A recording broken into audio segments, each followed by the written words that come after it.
So we're passing around the Book of Names, where we put the names of people we'd like to dedicate the practice to. And it could be also any sentient beings, pets, animals, or world situations.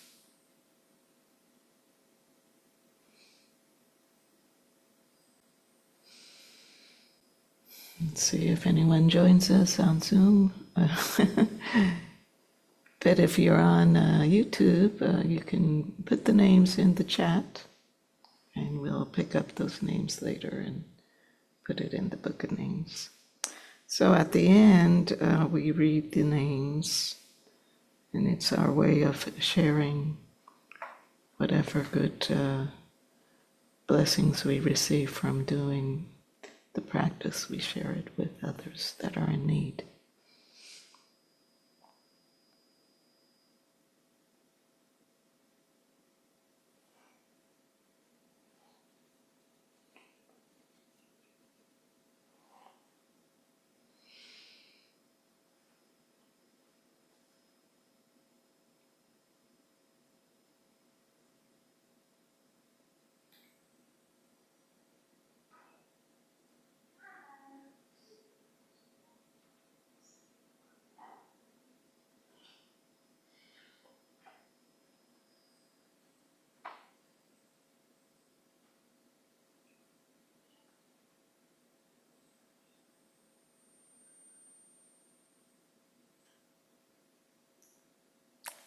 Hello.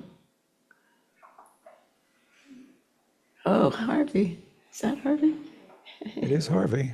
Yes. How's it going over there? It's good. It's much better than I think things are going in Houston, unfortunately. Well, in New Mexico? Yeah, we're in New Mexico. Well, we're getting a little cooler now because of rain. Rain is Good. helping to cool down things a bit, so. Great.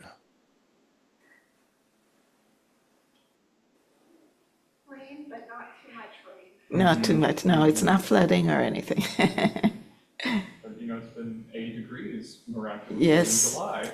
It's been in the 80s for a couple of days. Wow, that's wonderful.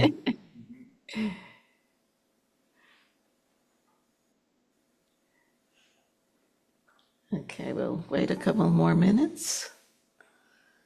And like I was saying earlier, we're passing around a book of names. We put the names of people we would like to dedicate the practice to, people that are in need or have recently passed away.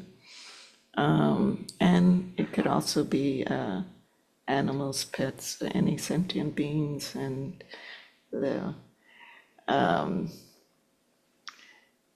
and then at the end, we're going to read those names and dedicate the practice we do today. Any good blessings we receive from the practice today, we share it with those that are in need.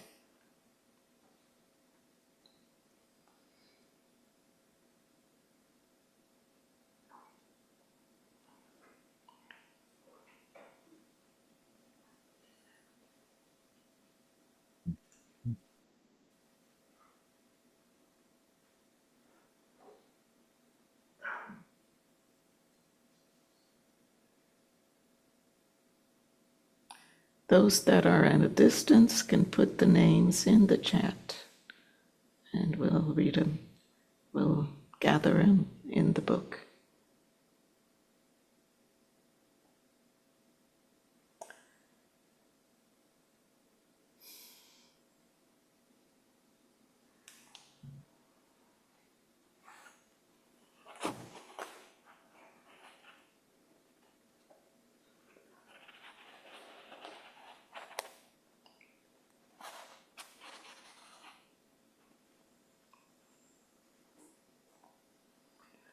Okay, so it's 11 o'clock, and let us start. I'd like to welcome all of you here present in Houston and those that are on Zoom or YouTube. This is our Sunday meditation. And we're going to do a practice today to develop our attention. And I'd like to just explain, well, first of all, I'm Janet Montes Diaz. I've been coming to Down Mountain for about 17 years, I think. And, well, it's become an important part of my life. The teachings here are really excellent and has helped me to cope with so many things. So, what we're going to do, we're going to start off with our opening aspirations, and our opening aspirations are always to aspire to be not just to be here not just for ourselves, but to be here to share whatever we do with others. Everything we do in Tibetan Buddhism is for the benefit of not just us, but others. And then we're going to practice for about 20 minutes.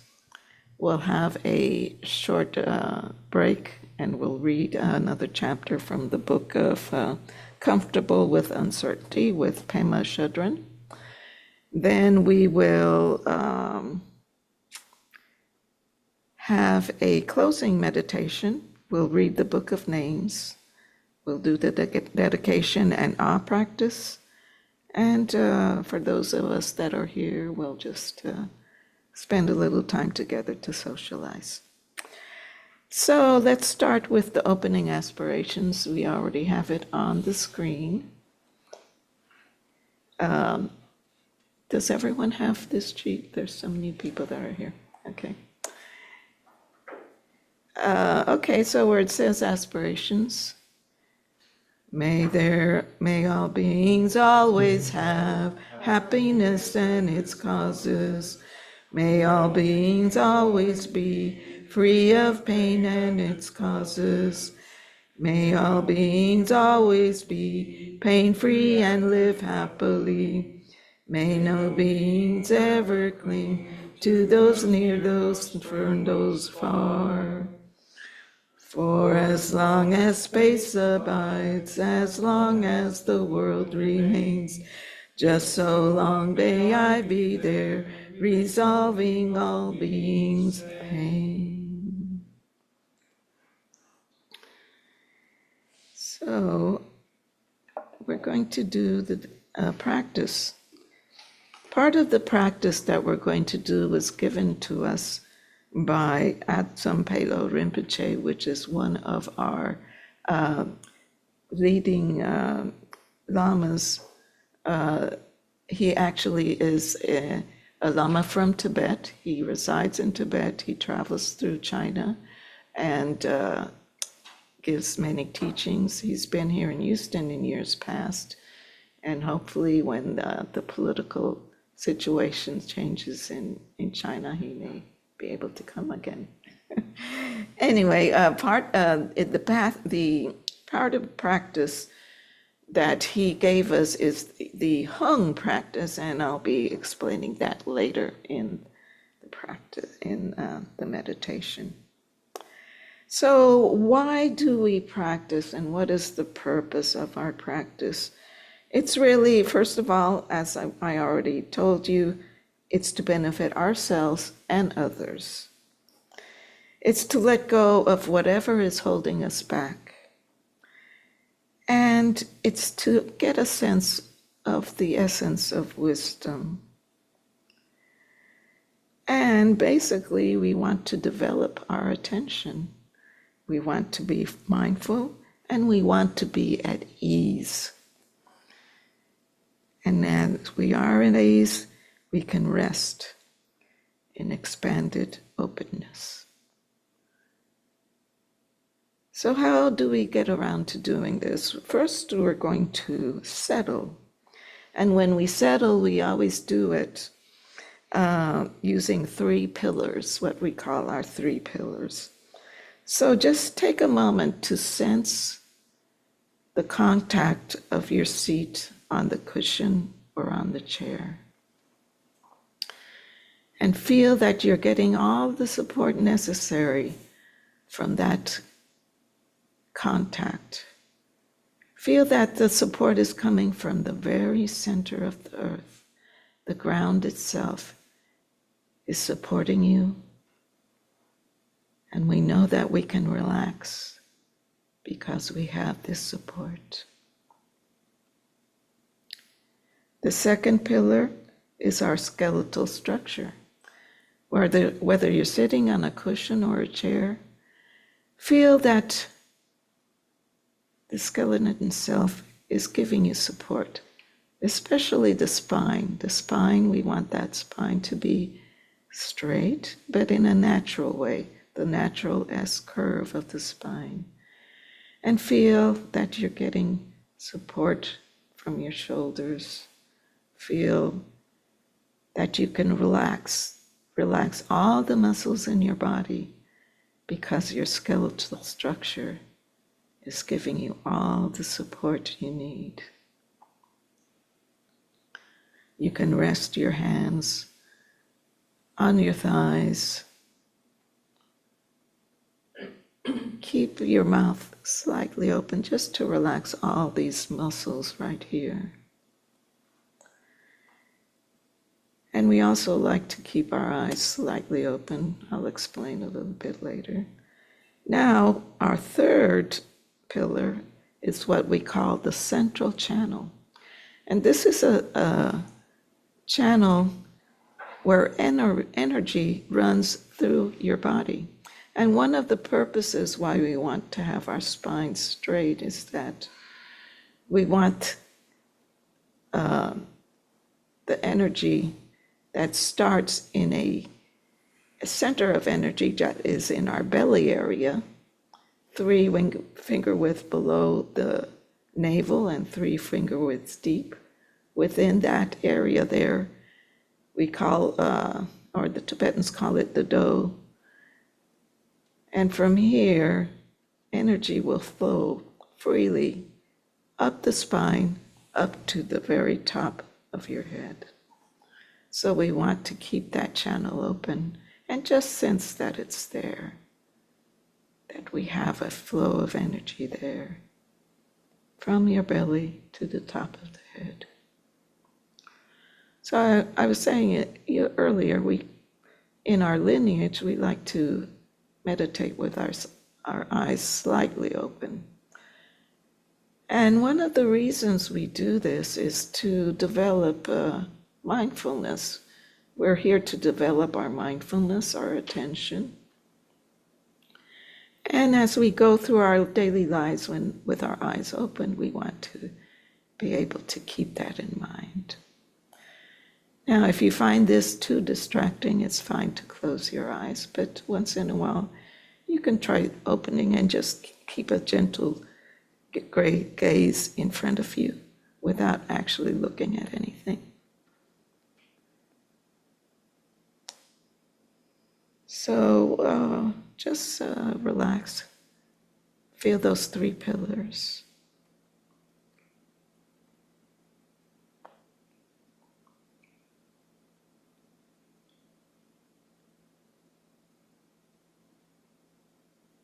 Now we want to pay attention to our breath. And, as we meditate, we need to have our mind focused on something. So the breath is always with us. The breath is always there and changing. We inhale and exhale.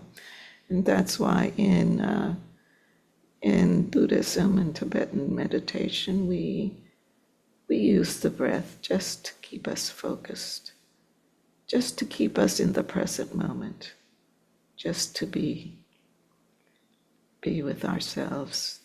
And there's that special connection between mind and body. We want to keep that connection there open. So start to notice how you inhale, exhale. You can feel how the breath goes through your nasal cavities. And you can also visualize the breath going down to the do as you inhale. And as you exhale, you can visualize it going up, up, up through your navel cavities or up to the top of your head. That's the way to feel that energy flow. We're going to sit like this for a few minutes. And you're going to notice as you're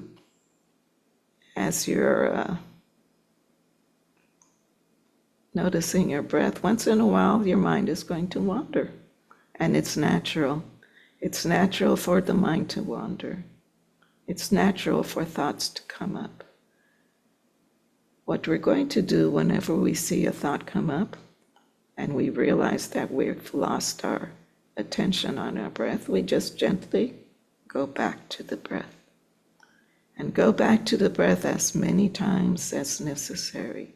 Just keep going back to the breath. Let it go. One technique that I like to use whenever I find that I'm thinking, I just say to myself, thinking, thinking, let it go, then go back to the breath.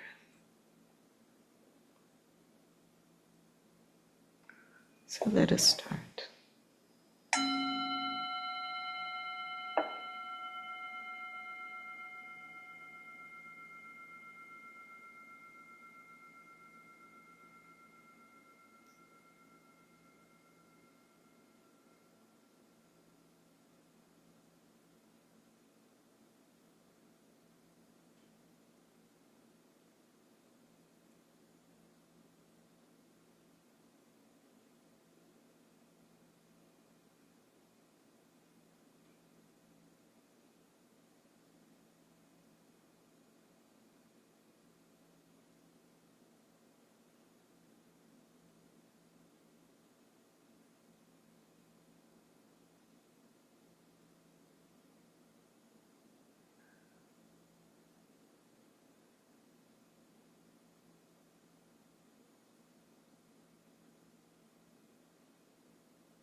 Now we're going to do the hung practice.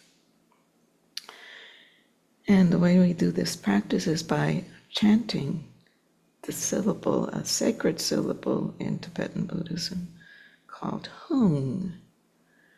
Hung represents enlightened mind, and it's just, we're just trying to calm our minds by chanting this syllable. Each one of us will chant at their own pace for a minute or two. And I will ring the bell when to stop. And those that are in the distance, if you want to unmute, you can unmute and chat with us. So let us begin.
Just take a moment to see how you feel. How does your mind feel? How does your body feel? Now relax and go back to the breath.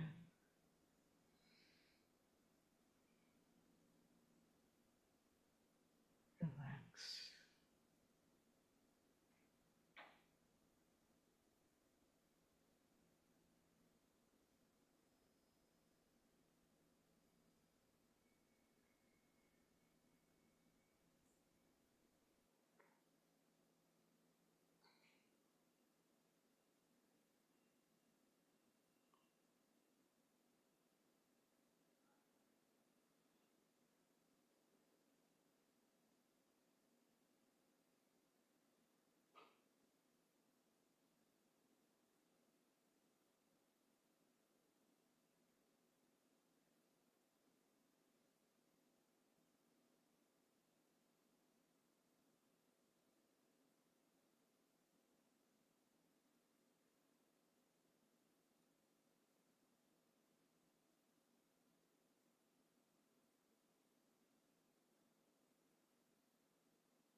Let's chant home one more time.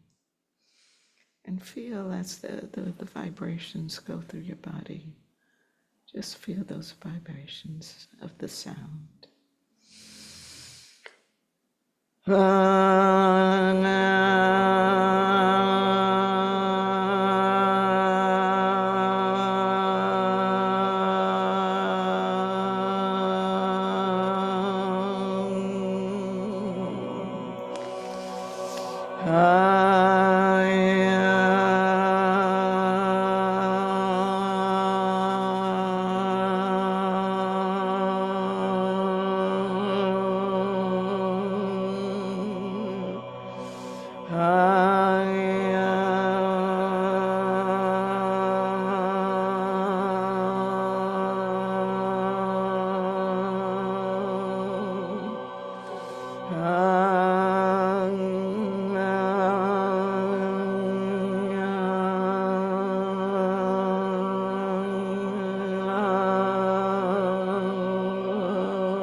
How does your mind feel?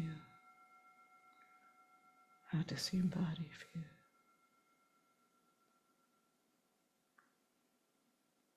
Now go back to the breath. Inhale, exhale.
Okay, so the practice we just did is a practice that you can do on your own. And if you're new to meditation, it might be good to start with short sessions. And you can even do 3 2-minute sessions for 2 minutes. You're either chanting or observing the breath. Then you rest. Then you go back to chanting, observing the breath for other 2 minutes, and then another 2 minutes. And you can expand as time goes on. If you feel comfortable expanding that time, you do so. I just want to say it's really wonderful if you can have a daily practice, because you'll notice that your attention will improve, your mind, you'll become more mindful. You'll just be able to be in the present moment by doing, having a daily practice and meditating. And it will definitely have a good impact on your life. Now, we're passing around the Book of Names, and I don't know if everyone had a chance to put names in it. If you have not, in a little while, Shane will pass it around. Everybody did? Okay. Oh, you don't know? Okay.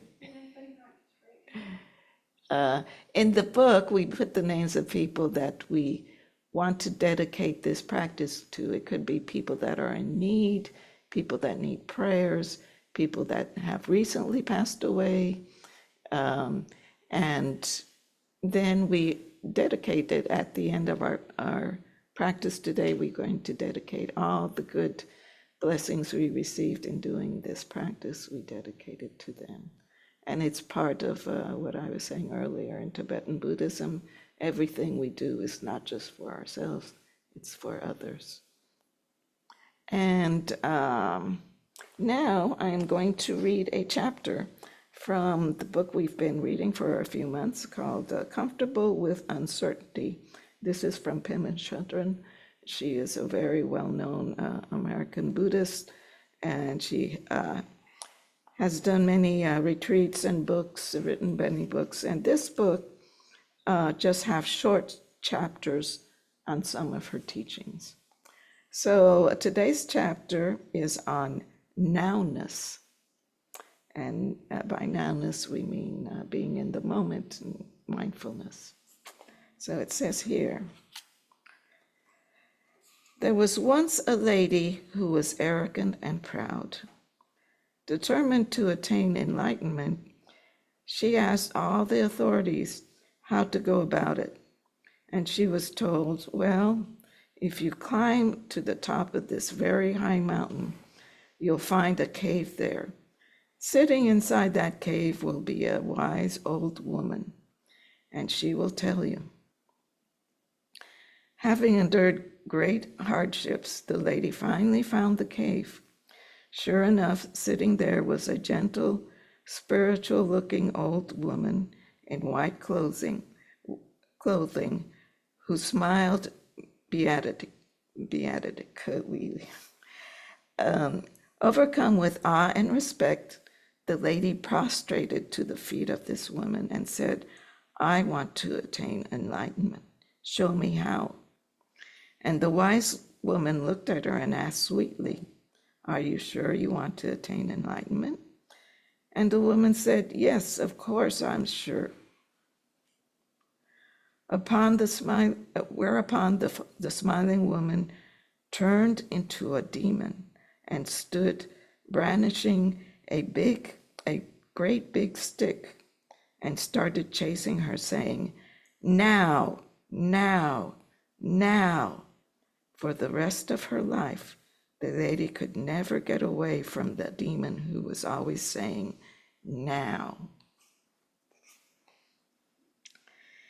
Now, that's the key. Mindfulness trains us to be awake and alive, fully curious about now. The out-breath is now, and the in-breath is now. Waking up from our fantasies is now. And even the fantasies are now. The more you are completely now, the more you realize that you're always standing in the middle of a sacred circle. It's no small affair, whether you're brushing your teeth or cooling your food or wiping your bottom. Whatever you're doing it now. So this is a very interesting chapter, and basically what it's saying is that if we are present to our present moment, if we are in the now, each minute of the day, we could be enlightened. We could reach Buddhahood, or even if you're not trying to reach Buddhahood, you could find peace, calm, that sacred circle, and you'll be there, and you'll be more present to yourself and to what is happening around you and what you're doing. And I'd like to know, does anyone have any comments or questions or anything you would like? Yes. I'll share a comment. I really like this because we always have this image of being enlightened as being this very peaceful something, but it does, when you practice, feel more like pressure and, I don't want to say violent, but that do your practice, be here now, etc. And I did just want to share, in my martial arts school, we had a large staff that we called the stick of enlightenment that our teacher hit us with when we were doing bad. So it's a great image. I can think of my Kung Fu teacher in place of the demon. It brings me joy. Yes, yeah, because when they hit you with a stick, you're really in the moment, right? And it's really basically just let go of thinking of the past or thinking of the future, thinking of what you want to do, thinking about, or making judgments. Just be in that moment, just be in the now. Anyone else?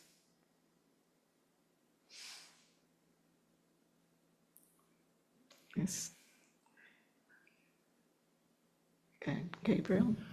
Yeah, I'm going to agree with Emily there on that so much of what we seem to do is to avoid the now when we're not practicing, whether it's thinking about work in the future or a vacation in the past or whatever.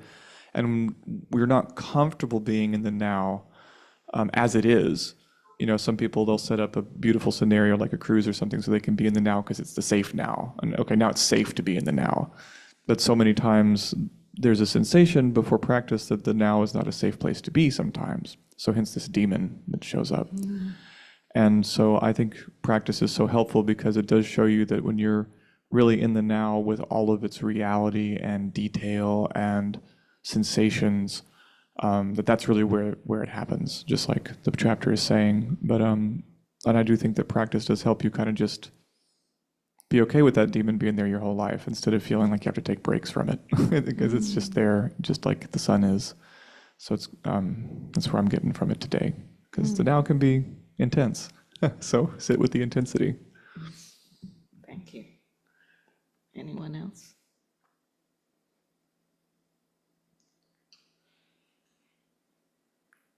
Okay. Oh, yes, please. Do you think the woman in the story is being punished? It sounds like it because, she turns into a demon, but I think it's just a way to startle her, because it's like what Emily was saying, when somebody hits you with a stick, it startles you to the point where you're in the present moment. And actually, there are Tibetan lamas that have enlightened their students by, hitting them or, knocking their head, doing something to startle them, because in that moment is when you can experience what they call the awareness, the bliss of awareness. So, even though it kind of sounds harsh, what she's doing, it's a way to awaken you and make you realize what is important. Yeah. Anyone else? Yes, Harvey. Yeah, I'll just, there's a lot of martial art energy in the field right now. And I'll just say that there are many, many ways to progress with that kind of intensity. I do think it's a very, very profound teaching. And I was, in fact, contemplating again, just as we were meditating, how the past doesn't exist and the future doesn't exist, and what a narrow razor's edge the present moment is, and how, in a way, mind-blowing it is to recognize the past really isn't there and the future really isn't anywhere, and to fully grasp the profundity of the present moment. Yeah, and I appreciate everybody's share, and I, of course, understand and know that many people have been stirred by intense interactions with teachers. And I think gentleness is also an option. Enough for now, for me. Yes. Okay. So I'd like to just mention some upcoming events. With Emily, maybe you can do that better than me.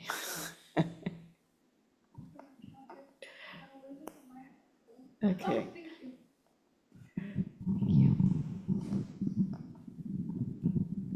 I've just come to accept I am so in the now that I cannot remember what we have coming up unless I open a calendar and physically look. So, Teaching Tuesday is going to continue on Tuesday, August 6th. If you have not been to that series, it's been really wonderful because it's newly translated stories about some of our teachers. And this last one was really incredible about how if you don't miss your mother, you're not compassionate, because the mother is sort of the source or the foundation. The idea of the mother is sort of the source of the foundation of compassion. Sunday, August 4th is our first Sunday. We have a special teaching at 10:30. It's about bears this coming first Sunday, and we have a free lunch after. Sunday, next month is August. Sunday, September 8th, we will have a welcome event. It's a chance to kind of hear a little bit about us as a temple and about our teachers, and to ask questions, like any kind of questions you have, the lamas will answer. We have a retreat September 20th through the 22nd. That is a severance retreat, which is about severing your connection to your physical body. It's very interesting. If you'd like to know more, you can email me or talk to me right now. I'm available right after this. And we are also starting Nundro Unit 3 on August 19th. That is a self-paced course. 1 and 2 are already available. Nundro is sort of the foundational or basic practices. You do the Nundro practice for a while, and then you build other practices on top of it. So you can also ask me about that. Harvey, would you like to say anything? Yeah, maybe the only thing I'll tweak, well, 2 things. The first and third Tuesday in August, we are continuing to look at, I think, using the reading, a kind of Buddhist perspective on how to bring us into the now most effectively, with a variety of orientations to contemplation. And in terms of the severance practice, this is a very, very traditional practice for working with our attachment to the body, and in a rather kind of stark imagery, working with that attachment to lessen it, which can open us up to a higher level of spaciousness, kindness, kindness towards self, kindness towards others.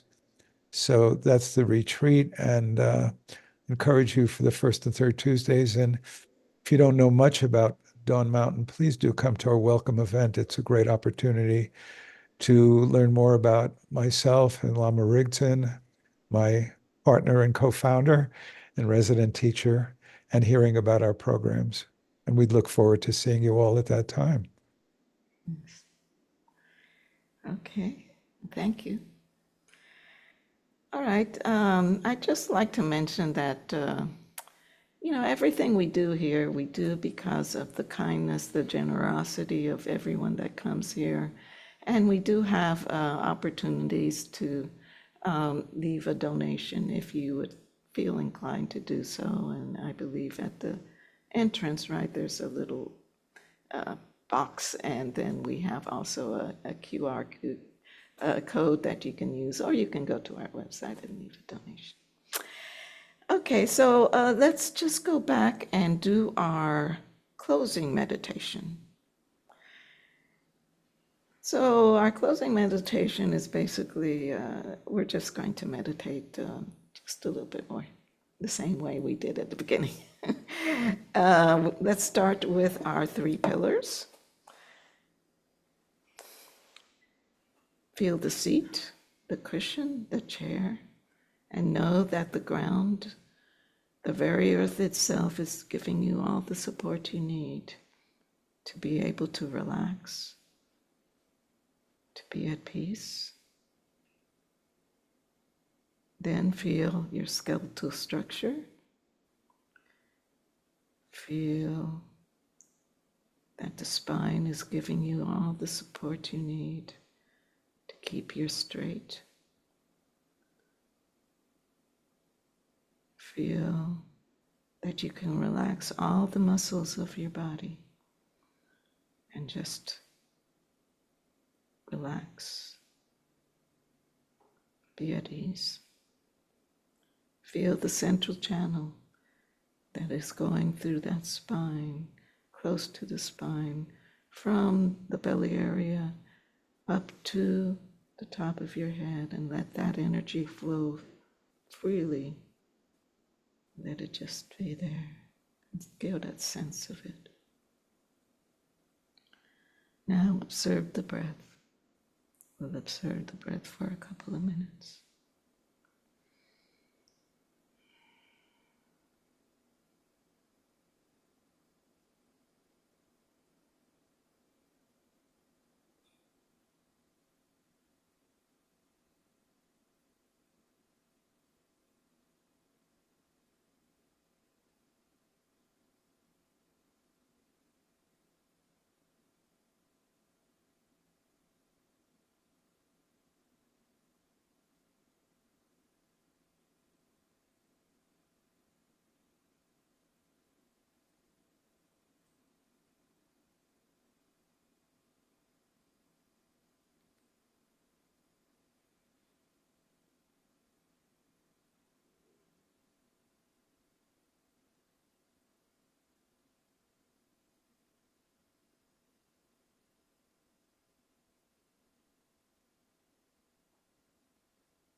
Let us chant home one more time.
Let's go back to the breath.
Okay.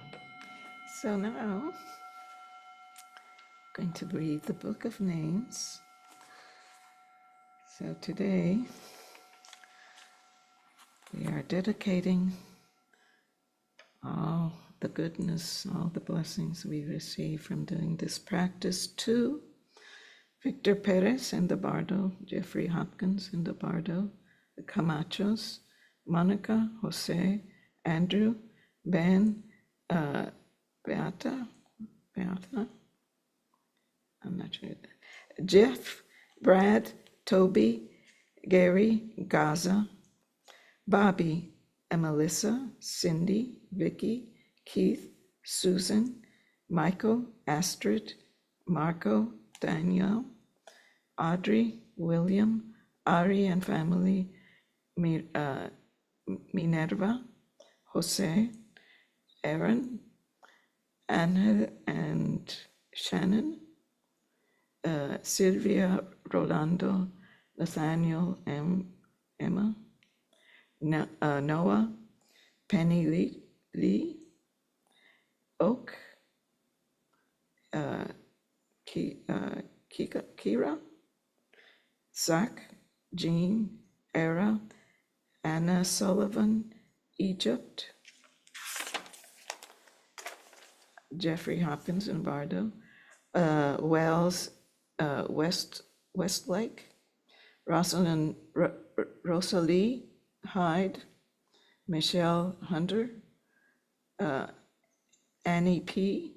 Seth, Gary Bofel, Nabardo, Shirley Lahile, I'm not sure if that's correct, Sheila Jackson Lee and Nabardo, Louis, Gina, Michael, Meadow, Silas, Patsy, Valerie, Chantel, Savannah, Paisley, and Freddie.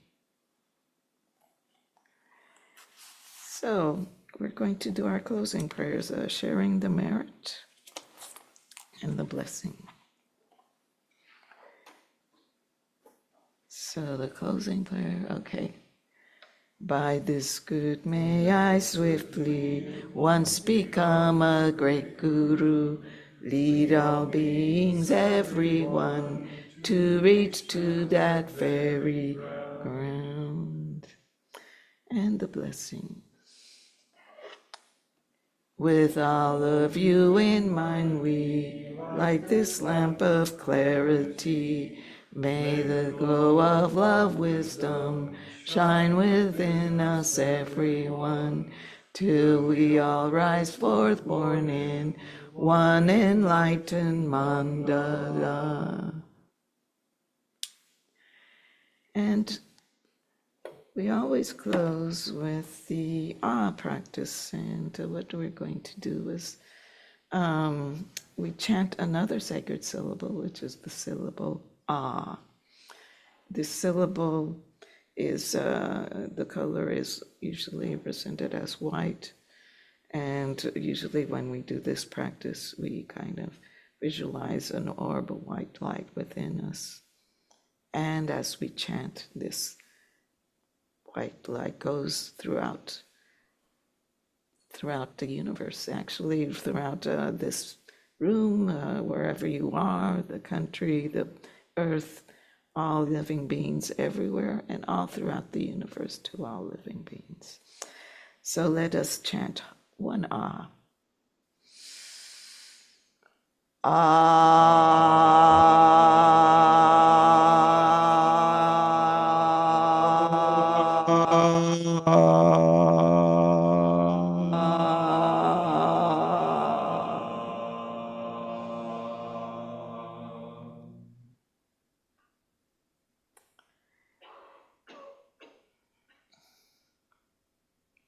So I'd like to thank all of you for coming today, and you're always welcome to come again every Sunday, and to all our activities that we just mentioned. So thank you, Ms. Malay.